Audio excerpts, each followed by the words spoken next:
Huh? Oh, my goodness. Wouldn't that be exciting? $25,000.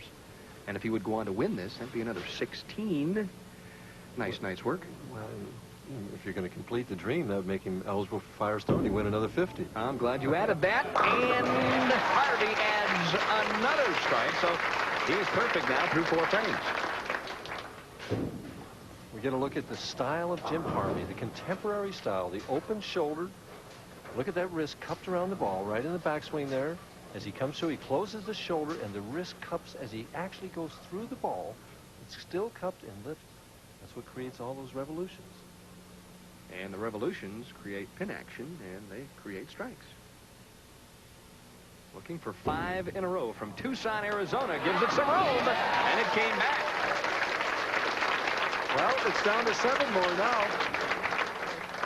What do they say on the PBA Tour? Trust is a must. You have to send it a little bit to the right to get it back.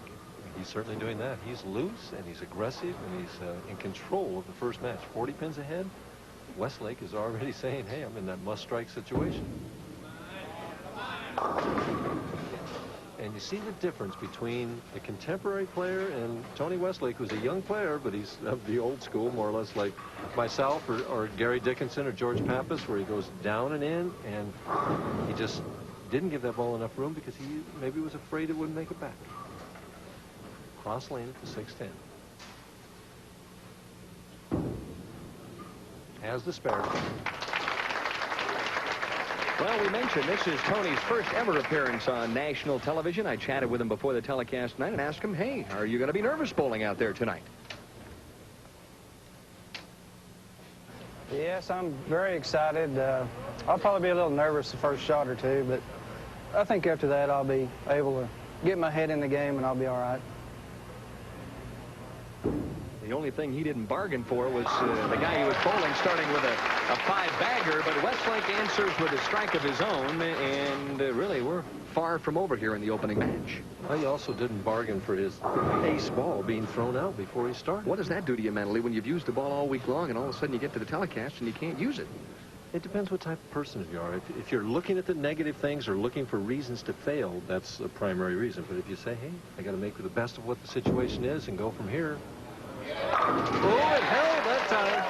That's a half-dozen now for Jim Harvey. And before the telecast this evening, I asked Jim, what are you going to have to concentrate on tonight to win your first game on national television? I'm just going to try to go out and throw more strikes than my opponent and stay ahead of him until the game is over. Before, I didn't throw strikes early enough, and he got ahead of me, and I just ended up that way. And no truer words were ever spoken. He has really come out of the gates in a hurry, looking for number 7.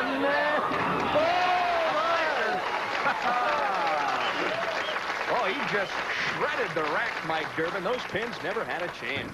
I'll tell you what, it's down to 5 now. Denny, we're counting them off. That 25,000 is getting closer and closer to having Jim Harvey's name put in there.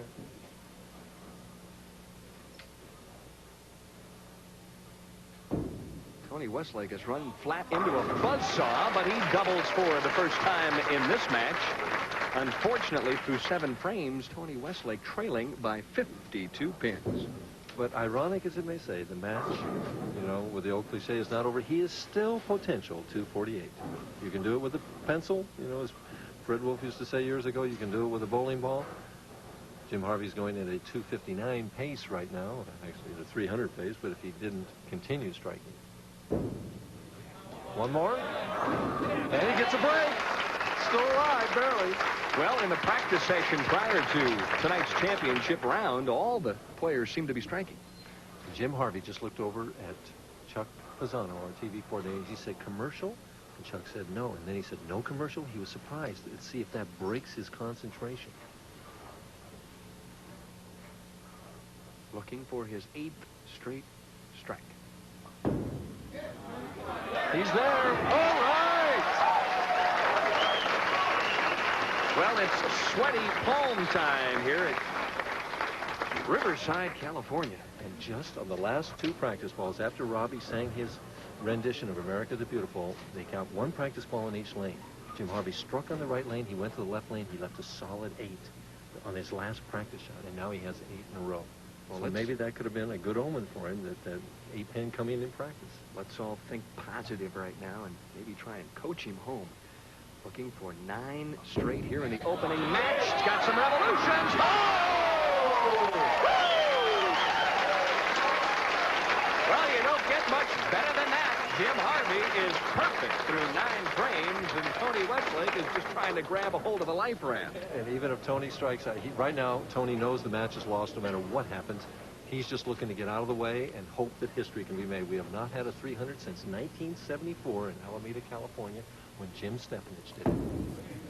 And Tony Westlake, can go out for 248 and not even be close. Tony Westlake just putting his head down, Mike Durbin, and doing the best thing that he can do, which is go out and strike on every shot. And when the guy's got 9 in a row, you're right, you just have to get out of the way. And he's bowled 9 frames, he's got 6 strikes, and he's out of the match. How'd you like to shoot 248 and just get nailed? Get buried. Reminds me of Dick Ricker lost to Don Johnson in 1970, 299 to 268. Westlake's there again. And strikes one more time. Certainly a commendable performance for his first time ever on national television, and he's going to get buried. The interesting note, on lanes 45 and 46, the television pair for tonight, Tony Westlake averaged 248. And Jim Harvey, they just brought down the check for $25,000, and they handed it to Harry Golden, our tournament director, in case he strikes out. And Jim Harvey took a peek over at it. If you were there on the bench, you wouldn't look over at that check, would you? No, I probably would have my head down. I'd be concentrating. I was in this position in 1985 at the Quaker State, and it was worth quite a bit of money if I struck out in the 10th frame, but I couldn't get the first one. So it's a lot of pressure. I don't care how much experience you've got. You get up there, you're going for 300. It is a lot of pressure. Tony Westlake with an outstanding game, 237, but it is just not going to be enough. Jim Harvey now steps up for maybe the most important 10th frame of his PBA career. And he's not even trying to win. He's trying to shoot 300. In 6 years as a PBA member, he's only earned $37,000. So this is for all the wheat here in the 10th frame. One more. He's done. All right! 10 straight, and the X's continue to mount here at Town Square Lanes in Riverside, California. History in the making, not only because we have a foreign player leading this tournament and could very possibly win in Mats Karlsson, but tremendous bowling in the opening game, Jim Harvey. And just in case people think these lanes are easy or anything, we only have 1 300 all week by Mark Baker. So he's doing this with his talent. The lane is not helping him. Picture of concentration, and all the money is on the line. He ripped it. Oh, my goodness. It's lights out right now, and the fans here are going wild. Now, Mike, you're in a situation where you're very hyped up now. You're very tense, and obviously the adrenaline flowing. What do you tell yourself on the crucial 12th shot? What you tell yourself is, I want to throw this one just like I've thrown the other 11. And did you hear the crowd? The crowd really came alive. They really come alive after that 11th one because they know this one's for history and $25,000.